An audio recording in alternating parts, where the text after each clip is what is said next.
Ay, qué gas. Lord, Lord.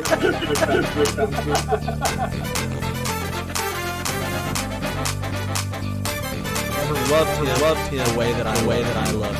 Just drops the mic there.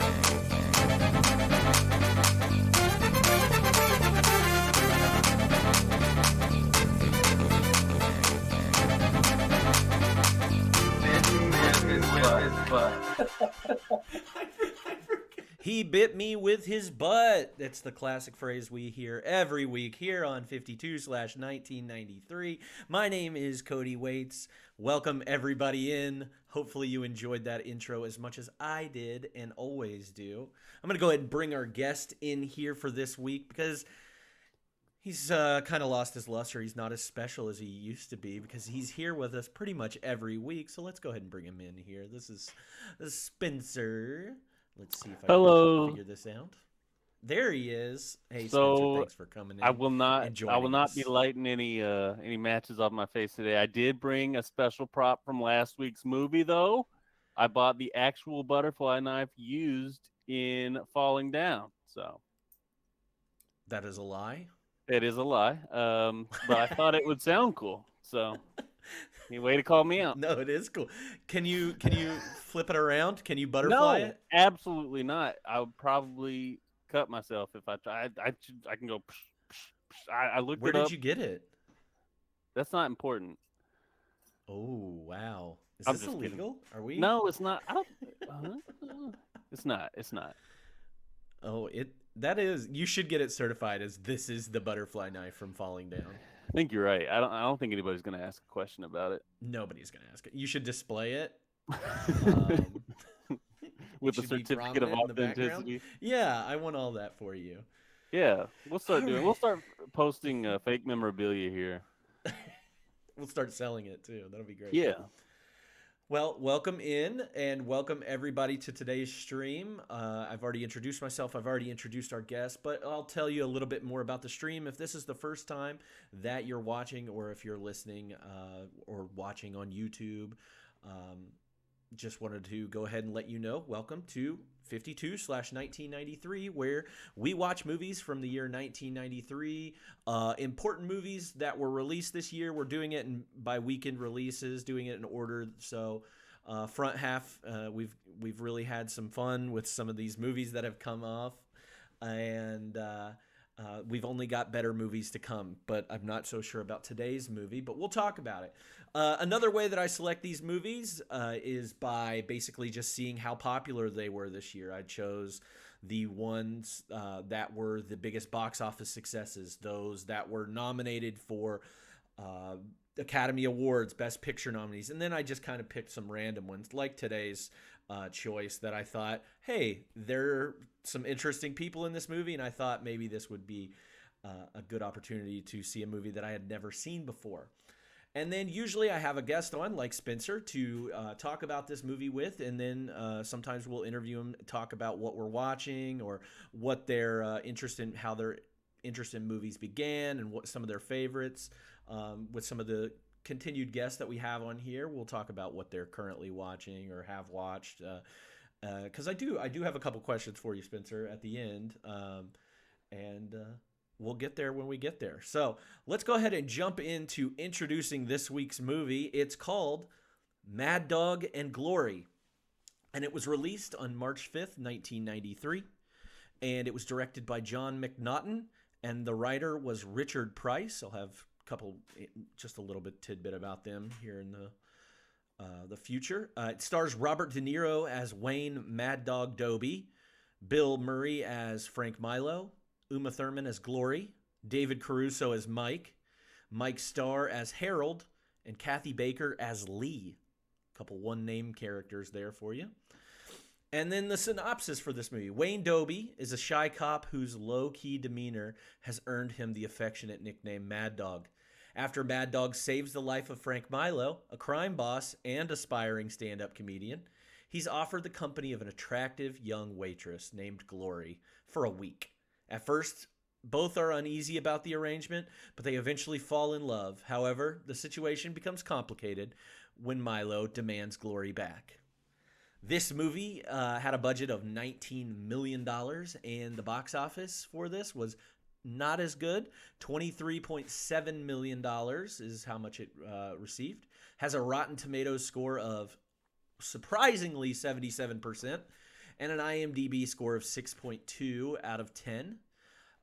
Nothing really came out of this movie, so there's no legacy to talk about with this other than the legacy of Bill Murray and having some production issues after these things are already shot, needing to reshoot things.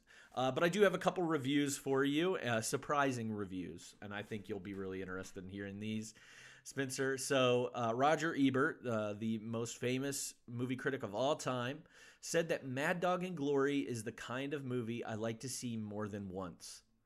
The people who made it must have come to know the characters very well because although they seem to fit into broad outlines, they are real individuals.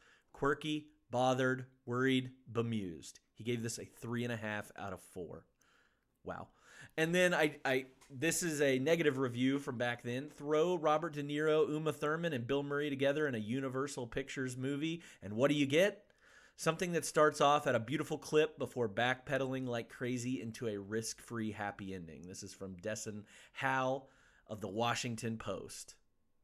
And with that, tell me your initial thoughts, Spencer. Can you hear me, or did you disable me? Yeah, I can hear you. Oh, okay, cool. Sorry, it said disabled, so I was confused. But so surprised, I was shocked when I saw Roger Ebert's review of this because I did not feel that way in the slightest, and we've come to respect his his reviews around here. I surprisingly actually fall on the other side of it with that negative review that you read.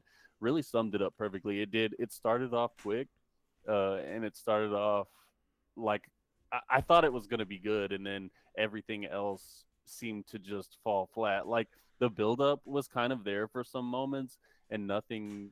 I just felt like nothing delivered like I wanted it to. I think I agree with that review too because it's like they just gathered a bunch of big actors and then just didn't give a crap about the writing after that. So yeah, I really dislike this movie. In fact, I just went and looked at the box office for this weekend in 1993 to see, like, surely you could have picked a better movie for us to watch, but they were all pretty bad looking. So Yeah, it I was think not my favorite watch. I think the other options for this weekend, and I didn't want to do it because, I feel like a lot of people like me would have chosen this movie, but Army of Darkness came out this weekend, which is the third Evil Dead movie. But I do feel like a lot of people have already talked about that movie, and I was like, hey, I've never seen this Mad Dog and Glory movie.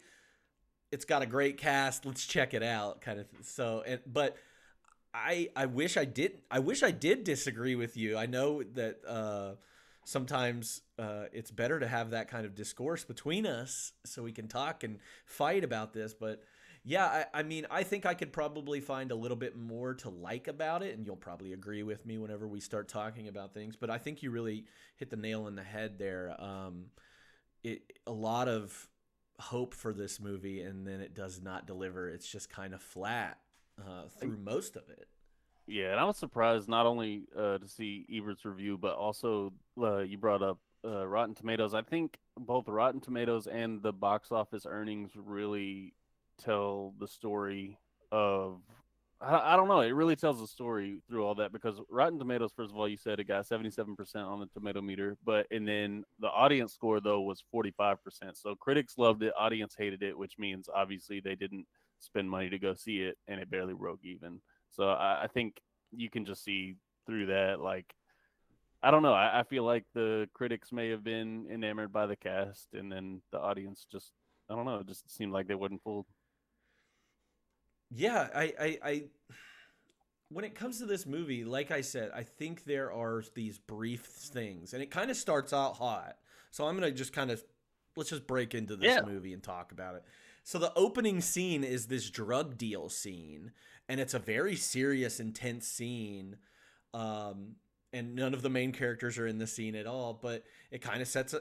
This is where it's setting up the movie for you. So, I, I, I mean, I had watched the trailer for this movie, and so I wasn't really expecting a serious crime thriller or drama by any means. But with the beginning of this movie, it kind of starts out that way, and then we're introduced to Mad Dog, as he's trying to figure out. He's a cop.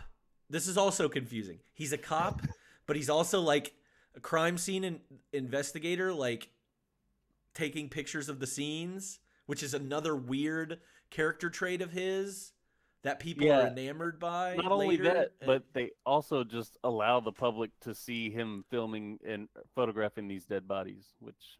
Oh, and not only that, he makes it seem like it's a photo shoot at one point, and as he's doing this crime scene, he like does this little like turn, this rapid turn to the crowd that's watching to get their shocked faces. That. Yeah. It's the opening scene with the drug deal was a very serious scene, and then we cut to this guy who is, definitely De Niro playing against type, playing this kind of sad sack cop. I would say,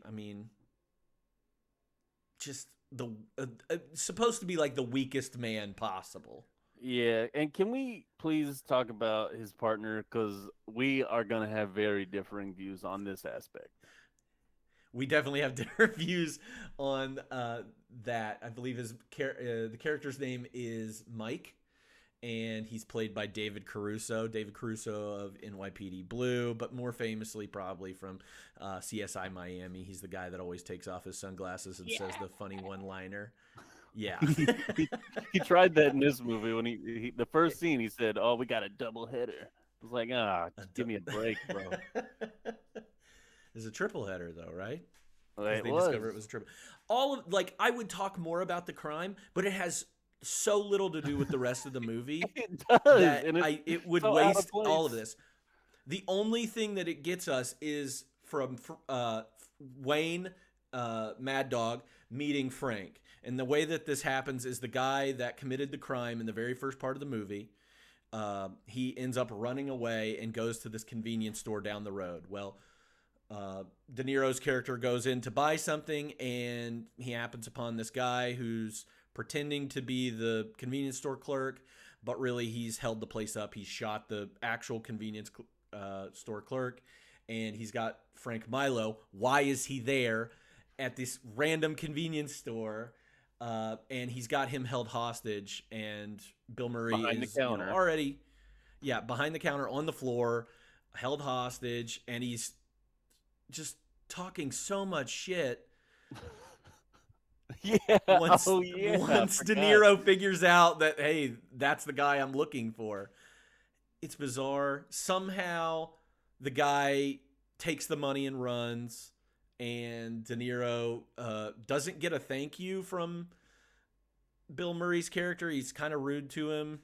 It's terrible. He's just like, you're a cop, and you're, again, making us want to make sure that you know that this guy is a wimp. He can't do anything. He doesn't even pull. De Niro even tells his partner that he pissed his pants. Oh my gosh. I have forgot so much about this movie because it sucked so bad. You're bringing it all back.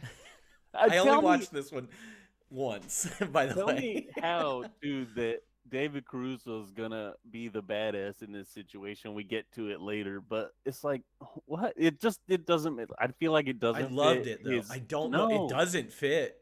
It doesn't fit his actor. I don't feel like it fit his character. His character was like joking around all the time. He didn't seem like he would be this badass guy. I feel like I'm scared of David Caruso's character. No.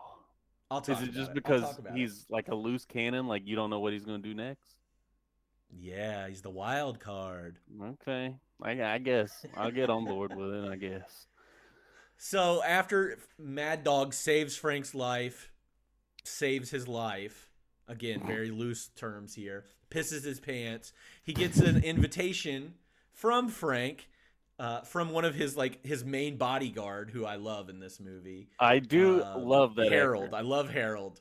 By Mike Starr. You've probably seen him do bit parts. He does probably a lot of like mafia film. He's probably in the film I'm watching, or got on the TV behind me, Goodfellas, in honor of De Niro. I've put on Goodfellas on Oh, TV. good choice. Nice, right? And Pills are oh good. yeah, he's Pills the are Dumb and Dumber good. guy. That's what I wrote down. I put Dumb and Dumber pills guy. You want to hear the most annoying sound in the world? Oh, Watch I Mad will Dog and say, Glory. yeah, right. Jeez, that was a good one. I will say that in this movie, and I think it's like that in a lot of films he's in, he's portrayed as really tall. So I was curious. I was like, because he was like in the door frame, like his head was almost hitting the door frame. I was like, how tall is Mike Starr? And he was 6'3", not as tall as I would have expected. I feel like That's they just because portray him as like everybody. 6'8". How tall is David Caruso? He's got to be the same height, right? About 6'3". Yeah, he's got to be tall, right? I'm Now I telling you, gotta he's wiry. You got to watch out for him. Good now day. I'm gonna Caruso height because now I'm wondering if I'm right. Oh, he's only 6 foot. Oh, hey, He only looked 6 foot. Easy. well. Easy. He looked like hell. We're not all giantesses like you. Oh God, here, shut up. Anyway, Frank gets Frank's invitation to Mad Dog, to this comedy club, and this is where we get to see the stylings of Frank Milo, and also you get to meet Uma Thurman in this scene, Glory, where she pours coffee on Robert De Niro's hand. I've never seen somebody act so poorly when they have scalding hot coffee poured on them. Unless this guy's got nerve damage from something, he just doesn't react. And he's just like, yeah, it's fine. He's supposed to not be a badass, but not reacting was pretty badass. Yeah. And we see his hand later in the movie, and it is just gnarly. Like, it is gross. And I don't get it. I don't understand the choices. Also, yes, somebody in the chat just mentioned that the stand-up set was trash. The stand-up set was trash. And Bill Murray Robert De Niro does let him know. I think he did. I didn't look up any of the jokes because I figured that the script wasn't lying to me whenever he said that those were like 5 jokes from other comedians. So I was just like, yeah, I'm just going to assume that they're all plagiarized jokes from Buddy Hackett and I forget the other guy he said. But a couple other famous comedians supposedly he stole that from. So it's okay though. He gave him some material later on. Yes, he does give him some material, just wife material too. Well, I mean that's kind of classic. Only about wives, right? Oh yeah, take my wife, please. And then after that, they meet up again. Bill Murray does apologize for being a dick to him whenever De Niro again saved his life. And so he's kind of taken I keep wanting to say Frank. His name's not Frank. It's Wayne. Does Robert De Niro look like a Wayne to you? No, now that you say Frank, I could definitely buy that he would be a Frank. They should have changed his name. Yeah. So they spend the night together, or not night together, but they just hang out. Well, they hang out all night. Yeah. De Niro tells him about why his stand-up is trash. He gives him a couple pointers, and you can tell like Murray's character kind of hates him for it, but also kind of respects him for it. Again, no reason why. He's met this man for less than like 3 hours. Yeah, that's what I wrote down too. Like their relationship, whatever dynamic they have, whether you want to call it good or bad, it just seems super, super rushed. Like who hangs out with somebody all night and then I don't know, they act like best friends. It was weird. Like they just went speed run on the friendship. Yeah, this isn't a movie that actually has a timeline that we can keep up with. It all takes place in the span of like maybe a week and a day. I'll say. I'm going to give it a week and a day. That's how much it was. Yep, and there's another rushed moment I'll talk about later. Again, I don't understand how it got such high ratings. I don't get it. I think again, people were just starstruck. It had to have been. It has to be that. And so he spends the entire evening with Frank and his bodyguards, and Frank Wayne. Gosh, that's gonna kill me. Wayne shows off all of his dead body pictures in his apartment. Oh yeah. That's a highlight of this film. shows him all of the dead bodies that are decorating his apartment. Ay, ay, ay, ay, ay. I mean, who And wouldn't show their new friend just their collection of dead body photos? yeah, well, Frank's into it He is, of course, he because is. of yeah, because he's a mob guy. Then also Frank tells Wayne that, hey, you're my friend now, and that comes with benefits. So I'll give you everything you want. I actually have that as a quote later. I Oh, actually really? like that Okay. quote. I might say that to somebody someday. I like that one. Um, there was, I don't know if he's been introduced yet. It's not a character in the film, but the one saving grace for the movie for me was Louis Prima, because they kept playing Louis Prima tracks, the Black Magic, and this is the same guy who did Pennies from Heaven and Buenos Aires. I don't know Oh if yeah, I you. did love all the. I love Okay. all the Louis Prima stuff. Yeah. Yeah, yeah. So I was glad that, I mean, Wayne, that was just somebody who Wayne really loved, and they just kind of had it as a kind of a side part of the entire film. But I liked hearing that in the background at least. Give me Yeah, something to enjoy. it gave you something good to think about. Um, After this night, Wayne doesn't think anything of it, and I again, I'm missing out on things. I did not like this movie, so I apologize if any of you did like this movie and care a lot about it. Because I'm sure there's some Mad Dog and Glory heads out there somewhere. There's no way. This goes to another scene where Mike spends the day, or I don't know when he does his cop job at all. But Mike goes to the bar with Wayne, and Wayne's like, "Hey, tell me about everything, blah blah blah." And this might be after he meets Glory, Oh to the yeah, bar I scene think where, yeah, because he's like rushing her out. oh yes, that's right, she doesn't stay right away.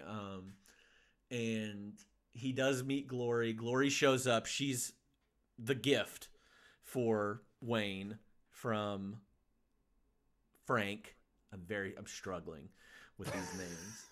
And she comes over to, put a bandage on this man's clearly deformed hand now. He puts bandages on this and ointment, and just has a severe burn that probably needs to go to the hospital. But Glory's got it. She takes care of it, and it's all because of Frank. He gets her for a week, essentially.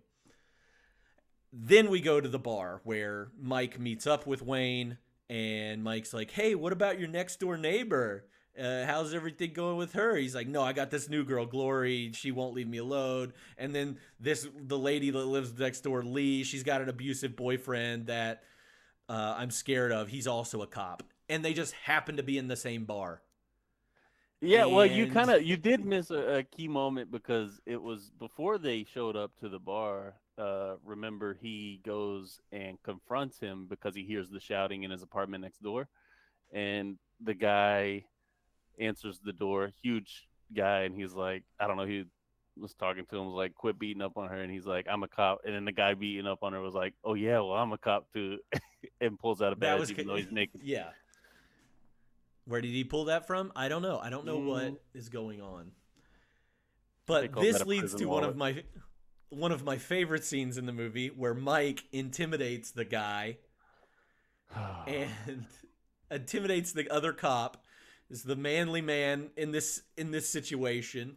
Manly man, also in quotes here. And intimidates the abusive boyfriend away from Lee. And that Dude is is the a last time he's a that's beanpole trying to intimidate this I love it. muscly. I Oh, love it. I can't. I love a little scrawny guy. Just like, I'm terrified of him, and I think that guy was terrified of him So too. not only did that scene piss me off, but also right after that, Robert De Niro leaves the bar, and as he's leaving, he's walking. I guess he's walking to his house or whatever. And he has like this random, like you see him. He's supposed to be like this kind of a softy cop. You see him have this random outburst toward this homeless person, and or no, it was a drug dealer. And I was like, what is happening? Like, it just didn't fit at all. Like, that wasn't his character. It was like throw in a little old school De Niro just real quick to remind everybody, but it wasn't good. yeah, they probably peppered in some of this stuff on reshoots as we'll talk about later. Yeah. Again, Glory spends the week with Wayne. They're kind of just like, hey, I'm just gonna hang out here, and he really doesn't know what to do with her because he's awkward as hell, and Speaking of he's just like, awkward, yeah, and then sometime in there they are like, hey, do you want to hang out and actually talk to each other and start a relationship and maybe have sex later? And they're like, yeah, okay, sounds good. And I'm then it not. leads to I'm not 100% sure he actually got to have sex the first time. I I don't. It's very reminiscent of a scene in the television show In-Betweeners where Oh a guy is just like yeah. laying on top of the girl and like just thrusting and not having sex. That's where it's very reminiscent of that. I didn't even But put that together. It's so true. I this convinces me that Wayne has never had any kind of intimate relationship with anyone. I do. I don't. I mean, it's not stated in the movie, but he's a virgin in this movie, or just nobody's ever lasted this long with him before, or I don't know. He's terrible at sex. Just another thing to say. Hey, Robert De Niro, remember how you're always a badass in every movie? You're not in this movie, man. Yeah. You're And then not. he instantly says, "I love you" to her. Like Oh yeah, you've known classic, this girl for like 3 days. classic. He's And playing a college student. Can we talk about? Well, fair enough. Can we talk about the weird dancing that he does at one point at a crime scene? Do you remember seeing Oh that? yeah, to the Louis Prima song, Well, right? yeah. So song was He great, put but what is he dancing for? He's happy. He's had sex for the first He's time. he's at the crime scene. We already know this guy loves dead bodies, and that's probably his happy place. And then Oh on shoot! top of that, he got laid, so Yeah. he's Did he just get laid though? Got laid. I mean, he's in love though. He's yeah. known this girl Glory for probably 3 days. We don't know, but again, we're in a tight window here. It's only a week, but God, he's I in hate love Wayne. with her. I on my scene list that I wrote down, I just put any sex scene in this movie is awkward. Like, Yeah. I think there are two of them, but yeah, they're awful. Oh yeah, usually Awful. I would welcome the sight of, what's happening, especially with who's involved, but it wasn't it was in no way enjoyable for anybody. And Uma Thurman's great. Like, this is kind of like when everybody was like, she was kind of an it girl at that time. Like, we want to put her in our movie. They wanted to get ahead of it with the Uma Thurman train. She's getting ready to be in Beautiful Girls, I think, in '94. But she has a pretty good, strong career after this. I think she was in a couple movies in the late '80s that kind of solidified her as not only a good actress, but tall, beautiful, model-esque. Like, we want her in our movies. So, and I don't know. I feel bad for Uma Thurman. Yeah, I did in this one too. I thought she Yeah. deserved way better than this. Also, we've been saying that he got laid a lot. I'm going to go ahead and throw out one of the quotes that I wrote Oh down. God. Is Mad Dog is congratulated by Mike at one point for he's like, "Oh, you're happy? Did you get laid?"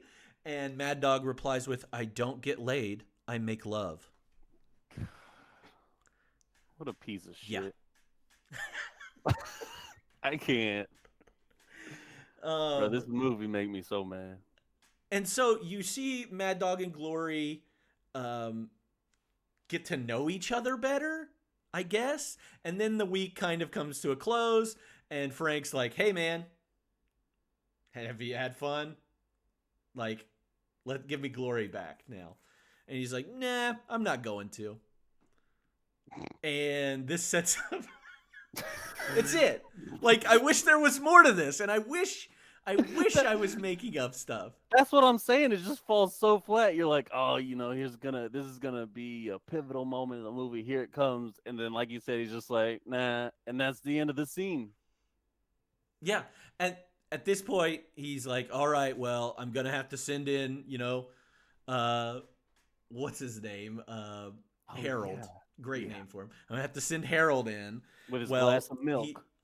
with his glass of milk, love it. Uh, and Harold goes upstairs, and does he find Glory? No, he finds the badass of the movie, the true badass of the movie, Mike. No. David Caruso. And they just fight each other for like 5 minutes while Mad Dog and Bill Murray's character Frank sit on the sit on the front steps and just say, you got to give her to me. Like, again, like, that's how it falls that flat of a conversation. And then they finally go upstairs. They see that Harold and Mike are beaten to shit, and they're just kind of, I don't know. I feel like there's a respect there between Harold and Mike. Yeah, it seemed like it. Yeah, yeah. And so that sets up for Frank's like, okay, you got till Sunday. I don't know what day of the week it is, but he's like, you got till Sunday, and then Glory's mine. And so Mad Dog tries to figure it out with Glory, and he's also, he gives him an option. He's like, you could pay me $40,000, and Glory's, you could keep her. Well, it's originally $75,000. It was $75,000 originally. You're right, but because he saved his life and he's a friend, discount. It's a $40,000, and Glory's all his. So he's trying to come up with that money before then. And again, I would spend way more time talking about how he's trying to come up with. He's asking he asks his next door neighbor, who obviously has a crush on him, Yeah, for money. And he says, like, don't you even want to know what it's for? And she said, no. He gets money from all these places. I don't even know how much money he gets together. Like 15 grand or I need friends like that. I didn't care. I need friends like that, though, that I'm like, hey, you got a couple grand you want to give me? No, absolutely not. Those are terrible friends if they just, no.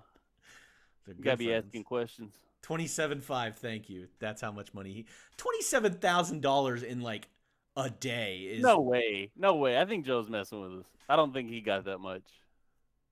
He got some high number. Really? Joe, tell me if you're telling the truth. Yeah, he might be. I kind of repressed this movie. But this all the money stuff is not important because he doesn't get to the $40,000. And Frank shows up again, and he's like, "Hey, where's Glory? Are we gonna do this whole song and dance thing again?" And he has he's like, "Yeah, 3 passed out dudes in the back of his car." And I can't remember if that is relevant in the slightest.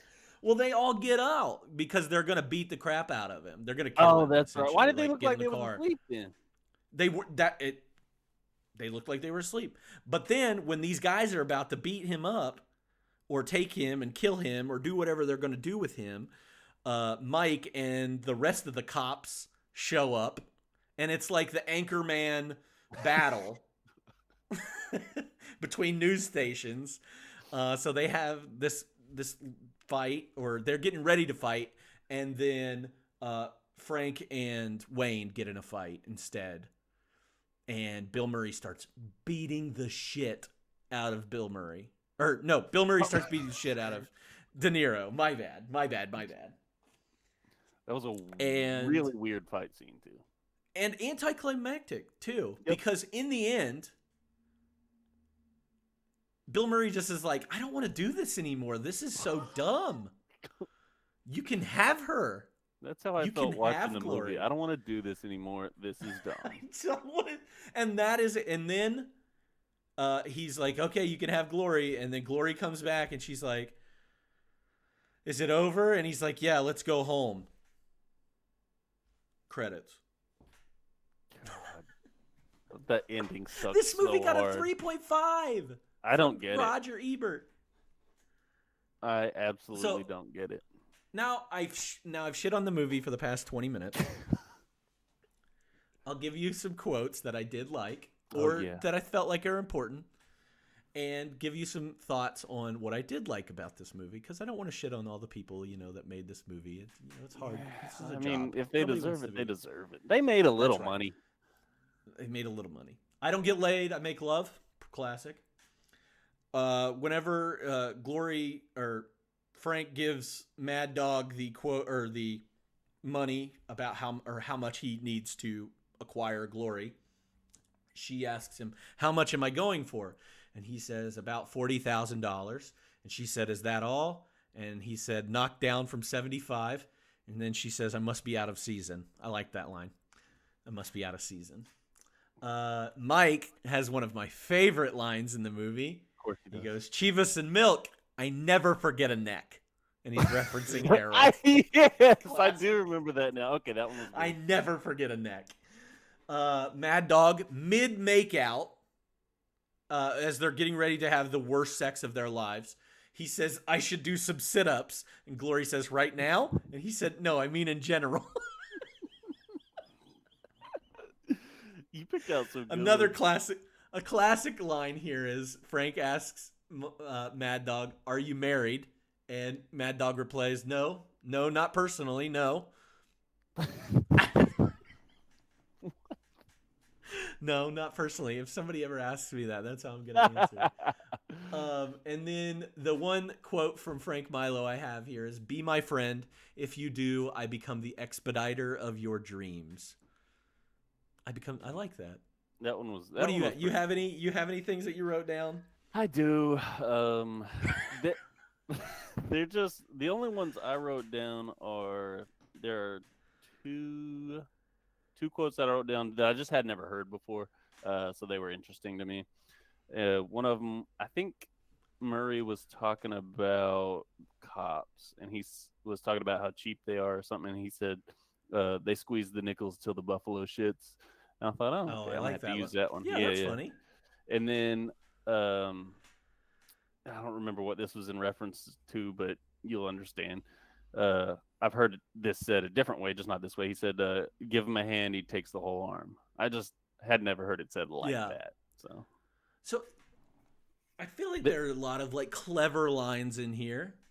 Yeah, it was okay. It was just pieced together poorly. There was one thing I did have a question about for you on this, and you've seen all the Godfathers, right? Mm-hmm. Was there at one point that Robert De Niro was watching The Godfather 2 on TV, or am I crazy? Because I heard the name Fredo, and I was like, wait a minute, but I couldn't find anything online. I don't know. I don't think he was. Yes, because I heard Fredo, and when you think of Fredo, you think of the Godfather 1 and 2. But I don't think. I think it obviously it could just be another Italian name. Yeah. I thought that might be the case. That did not look familiar to me as either of the Godfathers. I was just curious. That would have been kind of a cool nugget if he did, but yeah. Yeah, I agree. We do have a good quote in the chat. He's so dead all over. Dead all over. Motherfucker's so dead all over. He's dead alive. And then we move into the new movie. And then we go into Dead Alive, the better movie. Oh, I'm pissed. Was the discount after the bad sex with Wayne pee pants? Maybe that knocked her stock down. Yes, the discount does come at Wayne pee pants. Not Mad Dog, pee pants. Wait, you never told us. We never hit on the jokes that he gave Frank. I didn't write down any of them because I hated it all. Oh, okay. Well, you can please lay out the jokes. I didn't either.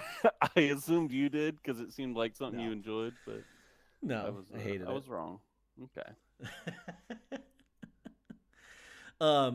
Again, so another thing about sorry if we missed your favorite scene in the movie. I apologize. I really if somebody don't had a favorite scene in this movie, get lost. But they call him Mad Dog, and you assume it's because he is so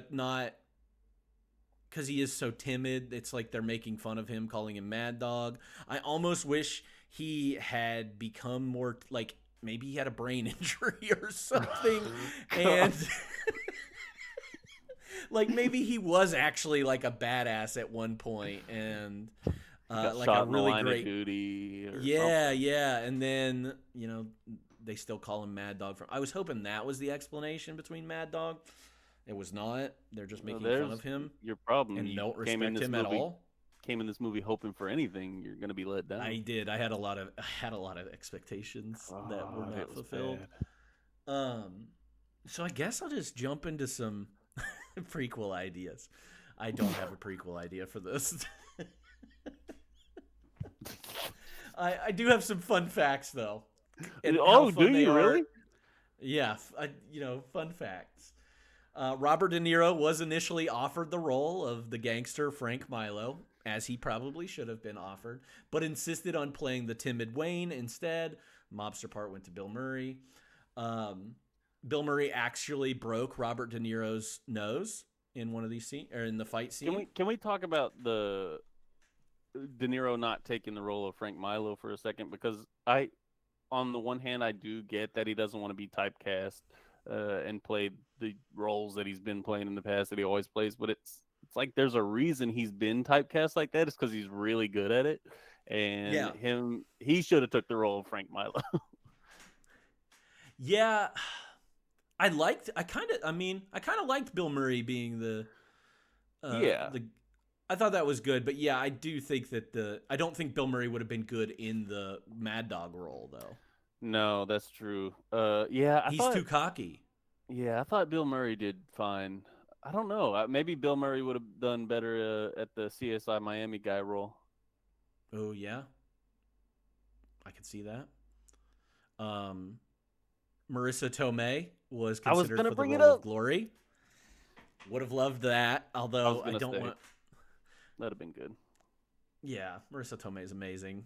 I think she's coming off of her Oscar win for My Cousin Vinny.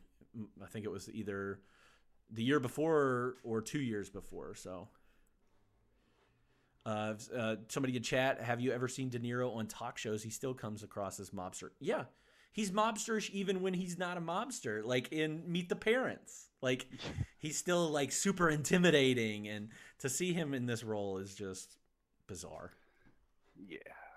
And I don't feel like I understand that he doesn't want to be typecast, but I feel like it's not like the worst typecast ever. Like it's not like hella offensive or anything.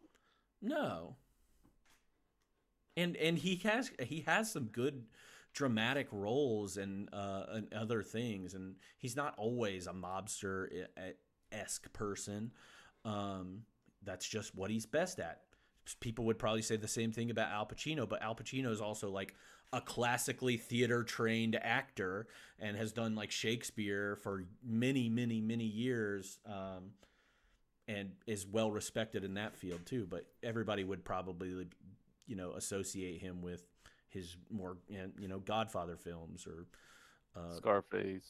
Scarface. Yeah, that's what people think of instantly with him. So I think the same thing about De Niro. During the movie, Frank offers to take Wayne to Sox games, some White Sox games. This takes place in Chicago. Burt Murray's a huge Cubs fan, so that's a little different. And then this is the last tidbit I'll, leave you with. Is according to the producer, the original ending had Milo, Frank, Bill Murray's character, beating Mad Dog up in the fight, which we still kind of see.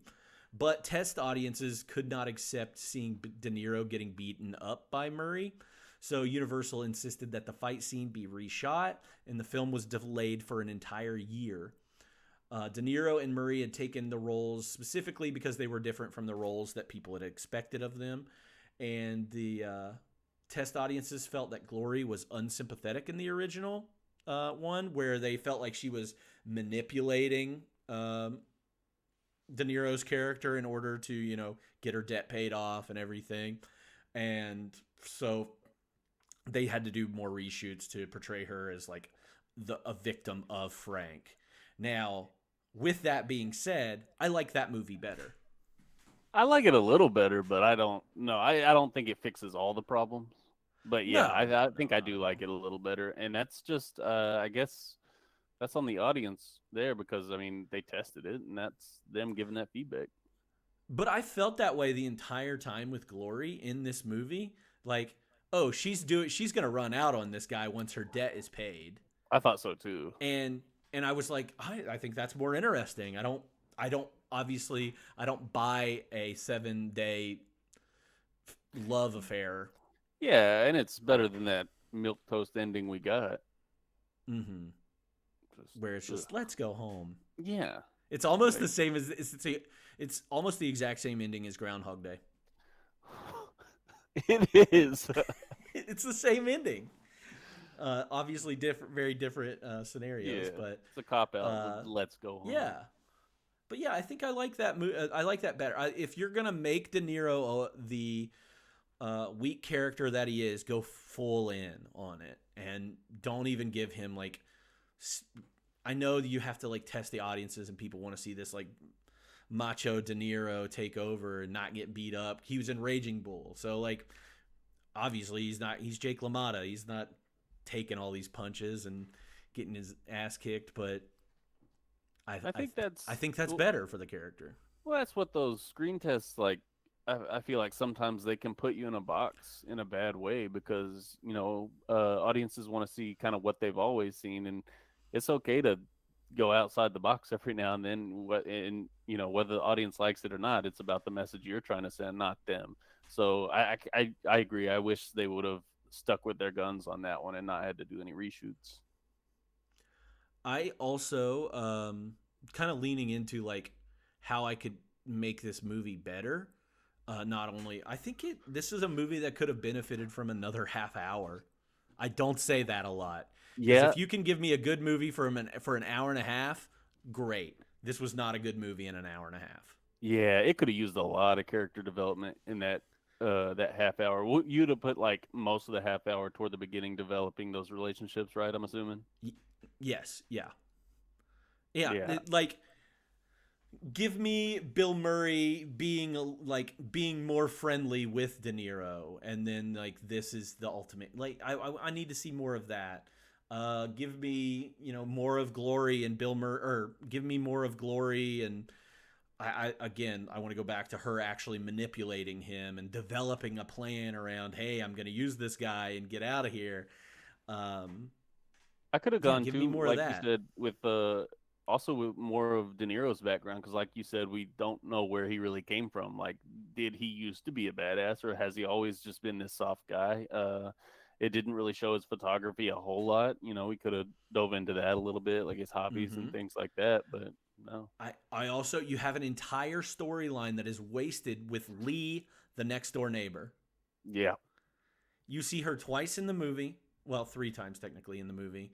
Um, and she like you get the feeling that she likes De Niro. Like she thinks he's cute or whatever it is. Like she likes him. Why is that not like okay, Glory screwed me over in the end. mm-hmm. Lee comes to pick up the pieces. Like Oh, she's damn! obviously an You should important make character. this. Yeah, just redo Mad Dog and Glory. Exactly. And yeah. E- And also I Mad think Dog and Glory 2, even glorier. there we rated R for glory. Um would would you keep that first scene in and try to intertwine it with the rest of the story or just cut it out entirely? Cut it out. Yeah, I was wondering because it Yeah, didn't have anything to the do. tone of it is completely different. Yeah, it's like they go That's a from crime drama, and yeah, this is not a crime drama film. Pulp Fiction to a rom com. Like Yeah, it was I mean, weird. it was bloody too. Yeah, it shocked me Like because I was like, I didn't know that's what this was going to be. it was like El Mariachi style blood in that scene. I go back and watch that to make me happy again. What? Let's see. Somebody in the chat said, "Oh, this is also produced by Martin Scorsese." By the way, I know we probably didn't mention that, Not but directed, produced by though. Martin. Not directed. This is one of two movies that he has produced for the year. We'll actually be doing one of his later in the year, his directed movie this year. But yeah, he produced this movie, and maybe that's why I picked this one. I don't remember. But yeah, he should have pushed for it to be 3 hours. I'd watch a 3 hour Mad Dog and Glory. I'd be scared too. I don't know. It's just It would another be. hour and It a would half be. of It would be. It would disappointment. end up being Goodfellas. That's what You it would don't. be. Okay, I love Goodfellas, so I can get on board with that. Goodfellas is funnier than this movie. Oh, 100%. 100%. I had a What fart else? earlier that was funnier than this film. I actually like there were a few one-liners in this movie that I thought were funny. Give me more of that. I want some more banter. Like actually having De Niro throw Bill Murray lines back at Bill Murray is funny to me. Like Yeah, those are lines that Bill Murray would say. yeah, I could get Um, down with that for sure. and then of And course I I'll want my. Go go ahead. ahead. Oh, I was just gonna say I'll stand by Louis Prima being the best part of the film. I'm on board with that. Louis Prima. If you haven't checked him out, go to your Spotify, check out some Louis Prima, and you'll be happy.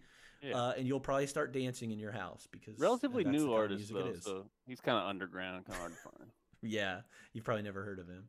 Yeah. I want Mike and Harold to have a little bit more time together. Oh, you think they fall in love? That'd be a way more interesting movie. It would. It really would. I'm trying not to sneeze right now, so I Jeez. apologize. But like I think they'd have really good banter together, even as they're fight. Like, let me watch that entire fight scene. I want to see them. I mean, we get to see a little bit of it, but even as they're doing that fight scene, he's like, "No, that's a glass door behind me, you idiot! Like, let's that move one over did here and make me fight." laugh. That I was did pretty laugh good. at that scene. Yeah. Yeah. So, do you have any other fun facts or things? No, I was pissed. I didn't look at them. I did. I looked on IMDb, and I was just so mad that none of them struck a chord with me. Yeah. But speaking of that dynamic between Mike and Harold, it would be a good spinoff to see like if they were tired of being sidekick and both teamed up to kind of be buddy and went on to do some stuff and kick some ass. Yeah. I get down with that. And raise a child. And raise a child. And raise And a drink child. some milk. And drink some Chivas and milk. I never forget a Nick. Now I the gotta director go try of this some movie, Chivas and milk.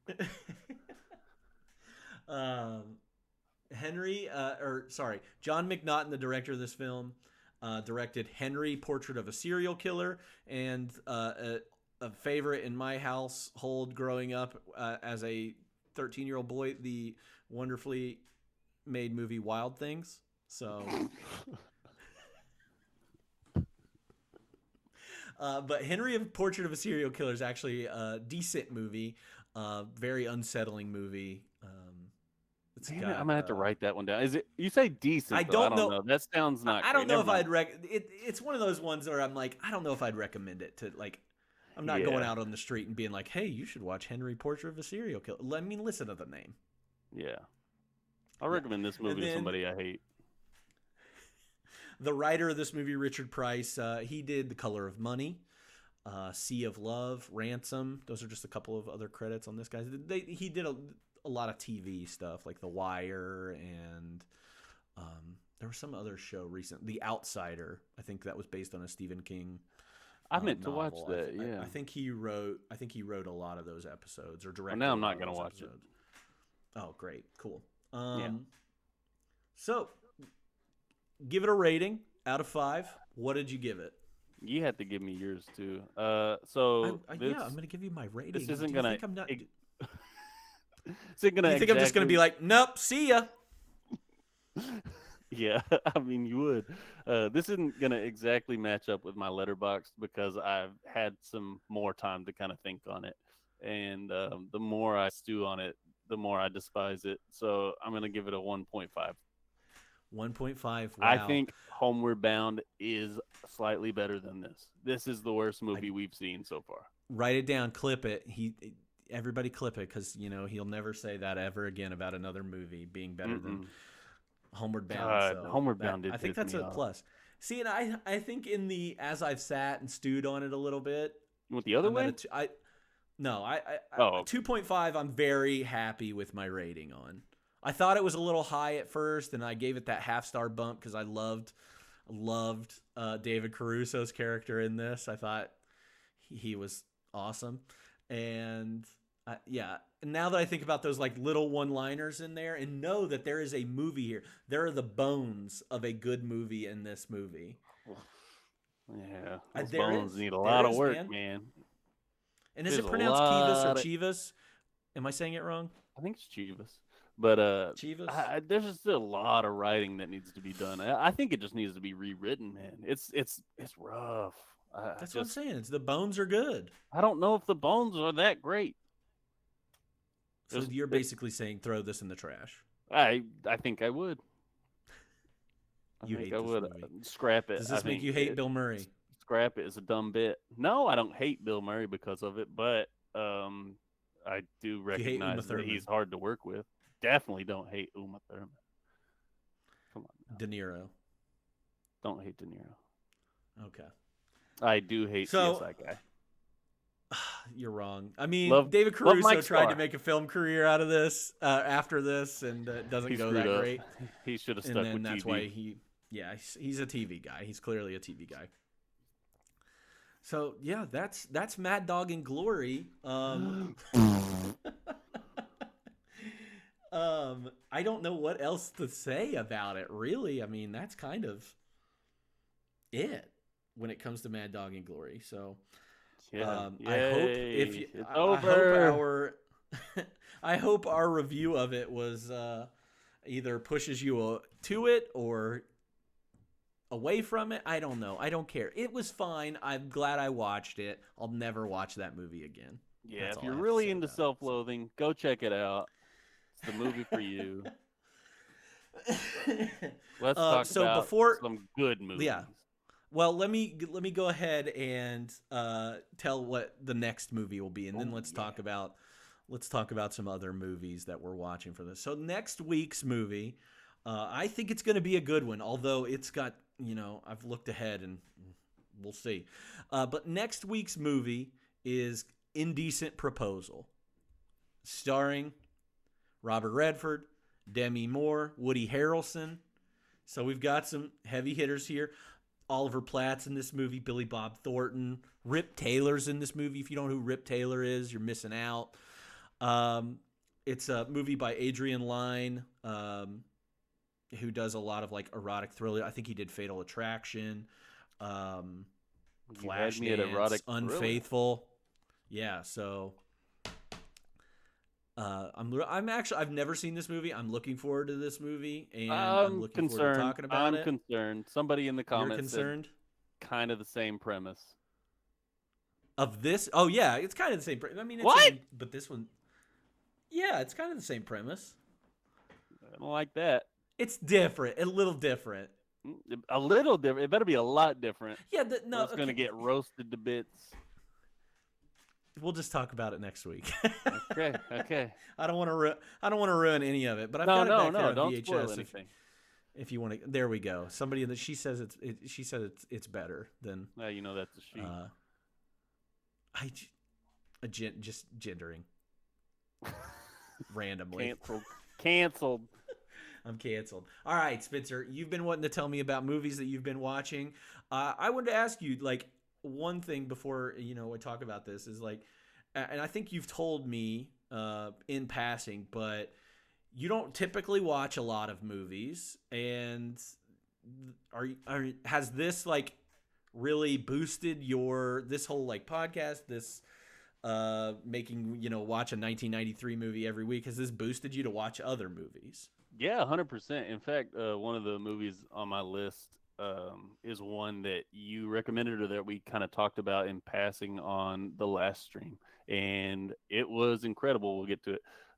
But yeah, it's made me watch a heck of a lot more, and then having to watch them to either be on the stream or know what's going on in the stream that I'm watching is great. I know I talked so much shit about this movie this week, but it's still fun to be able to like be in the loop and watch something new that I haven't ever seen before, even if it's not the best movie yet. It's still a good experience. So yeah, I'm having a blast with it, because usually like I said, I'm only able to watch Toy Story on repeat, so like that sucks.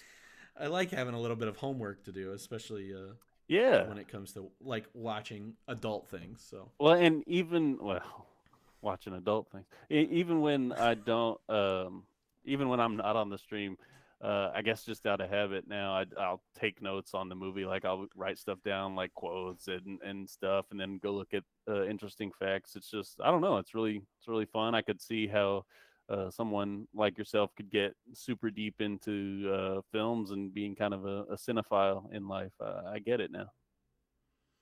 So now that you've said that, you seem like you've watched a lot more movies recently. Give me a little bit. Give me a taste. A lot for me is like 3.5. So I mean, that's more it's hard to movies than I've find. watched this week. It's hard to find time sometimes, but apparently this week I had time.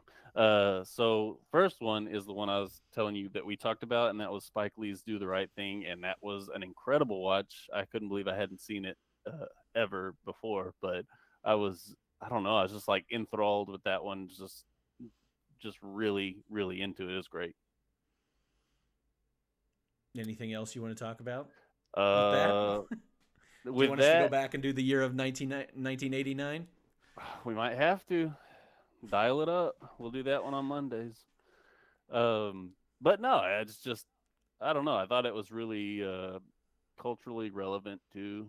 I know we're not doing that year, but if you were like, I feel like you would have to pick that one if we were doing that year, just because of like the importance and relevance. And then I know we talked a little bit off stream. You're really disappointed that it didn't get nominated for that. Spike Lee didn't get nominated for any screenplay or anything like that, which blew my mind that he didn't. Yeah, Do the Right Thing is one of my top 10 favorite movies. I try not to keep it um, out of any of my lists whenever I'm recommending movies to other people. It definitely one of my favorite things that I've ever watched. A very challenging movie for people to watch. I think it's great. I think it's a good story. It's not his first movie, but young Spike Lee just kind of showing exactly what he can do with a story and characters and a neighborhood and show like truly make you feel like you're in that day. And I think he does that. And then I think I brought this up like they always I think it was on the falling down one that we were talking about. It's a heat wave movie, and that's kind of like a trope that a lot of movies use to show like a boiling point. I think this is the best use of that in any story I've ever seen. I just think that the ending of this movie it's just perfect. I don't know. I love Spike Lee. Like I told you, I'd like to go and watch a few more of his films. I feel like I'm not watching enough of him, and he's just awesome. So that's all I'll say about that. And a huge John Turturro fan, so it was really nice seeing him as a young guy in that role. He did great. And one thing I suggested to you, if anybody's watching for a John Turturro film, he does a movie. Barton Fink is great. That often people will recommend with him. But I'm going to talk about another Coen Brothers movie called Miller's Crossing. I think that is a great John Turturro character. And others may say it's Transformers, but I'm going to stick with Miller's Crossing as my John Turturro. Others may say it's Mr. Deeds, and I tend to agree. He should have got a nom for that. Well, no, the Academy. Or at least showed up at the Oscars. Yeah. So I watched. That was at the top of the list of things I watched. The other ones were, meh. So last night, I think it was last night, I watched. The wife and I watched Megan. That fell a little bit short for me. Okay. And then started Smile last night, but then I got sleepy. It was starting out to be kind of as well. And then today the wife made me watch Maid of Honor, 2008 rom-com. Patrick Dempsey? Yeah. So that was Classic. actually fine. It was fine. It was I might have enjoyed watching that a little more than Megan. I forget about that movie, but that's kind of like that heyday of romantic comedies. That's kind of why we watched Guy it in too. 10 Days. You gotta, oh man, that Made soundtrack in Manhattan. on Maid of Honor will bring you back. My favorite soundtrack of all time, though, is the Disney's Parent Trap with Lindsay Lohan. I love that movie. That's It's a a great that's a movie. guilty pleasure watch. That one and Mean Oh Girls, yeah, super guilty pleasure watches for me. we I'm noticing a pattern there. What about him? Lindsay Lohan. Yeah, Lindsay Lohan. That's That's my the girl. pattern there. I've never seen her Be Fully That's your Loaded. I'm not girl. a true fan. I don't know. I just I said was about to that. Confessions of a Teenage Drama Queen. No, no. This was a total coincidence that both of those were Lindsay Lohan. I don't know how that happened. Okay, I thought she had a twin for the longest time because of Parent Trap. It's because you got used to Mary Kate and Ashley Olsen doing their I think Disney shit. Yeah. I guarantee it. What else? Any other movies that you've watched or anything recently? No, but what about you? Because did you go? You end up going to the movies on Friday? I did not. I've been very terrible about watching any new movies lately. I've been trying, but every time I sit down on my couch, I'm just like, I don't want to do this. Except for I did watch for the very first time because I had never seen it. Steven Spielberg's War of the Worlds. How was I that? believe it came out in 2005. I had always heard that movie was not good or people didn't like that movie. I don't know why. Maybe it was. I think it might have been around that time that Tom Cruise jumped on the couch and everybody kind of turned on him officially and hated him, and he was don't very jump on much like, couches, bro. "Don't jump on couches. Don't jump on them." And don't Stay away from Never that. mind. Never mind. I'm not saying. Yeah, it's fine. It's fine. No, don't. they'll come after me. Don't. They will. They will come after you. So don't mention it. But it was that whole Katie Holmes thing. Is like, I think that probably had a little bit to do with it. But I think it's one of Spielberg's better shot movies. If one, it's action packed. From start to finish, and after you've watched a movie like The Fabelmans, which is his newest movie that he had put out, you kind of get a little bit more of a feel of, oh, okay, now I get why he's so angry at his dad, or why he's so angry at his parents for getting a divorce, or and you could see it in like themes of his different, and you see other themes too. Like this sounds crazy, but like there are some scenes in War of the Worlds that are very reminiscent of like something along the lines of a Schindler's List. That's a weird comparison. I'm not comparing those movies, but like there are some scenes that are reminiscent, just like people that are getting like escorted and pushed and away from these things, and there's just a lot of death, and it's very sad too. But this is a post 9/11 movie, very much a like, what if America does get attacked kind of thing. That it very much puts that in the perspective. So I was pretty surprised by War of the Worlds, and so yeah, I thought that was pretty good. And then I think I watched. I don't know when I watched it. I might have watched it before last stream, but I watched a Chinese or a Hong Kong film called Election. By Johnny To, and it was just okay. I think I wanted more of an action movie, and it didn't really hold my attention as much as I wanted it to. But those are about the only thing, other than my Friday Night Lights rewatch or first time watch.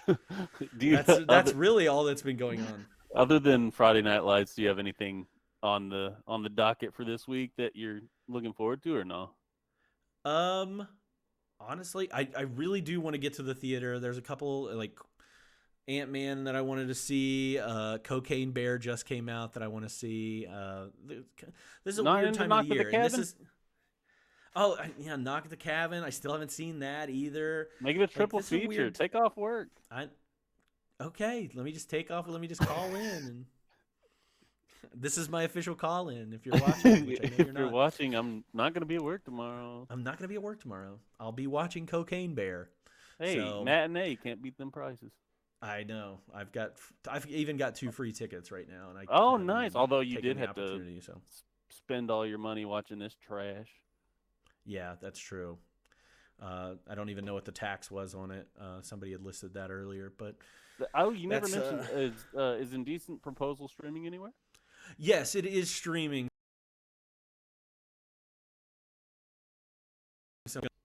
Hold on, it's I dropped some frames there. Indecent Proposal is going to be on HBO Max. I think that's what I looked up when I saw it. So it is streaming for free if you have HBO. If not, you can always rent it from any of the streaming sources, or you can come over and watch it on VHS with me. You have it? I'd love. I have it. It is one of the movies that I have that I purchased. It better be like playing. a couple weeks ago. So it will be playing in the background. Well, maybe if there is any nudity in it, I'll have to cover it up. You can Just in edit case it. you We've can see talked it about in. how you're able to do that now. I've never heard of this, so never heard of it. So, anything else that that's going on with you that you'd like to talk about movie wise? I don't care about your actual life. So, How lovely. Nope. That's pretty much it. well, we did know that this one was going to be a short one, and that's okay. So I feel pretty good signing off and leaving us to live our lives for the rest of the night and not think about Mad Dog or Glory or Frank Milo ever again. But maybe Mike and maybe Harold, because they're winners in my book. But thank you again, Spencer, for joining me this week. We'll have a new guest next week, or maybe we'll have the same guest. I don't know. It kind of depends.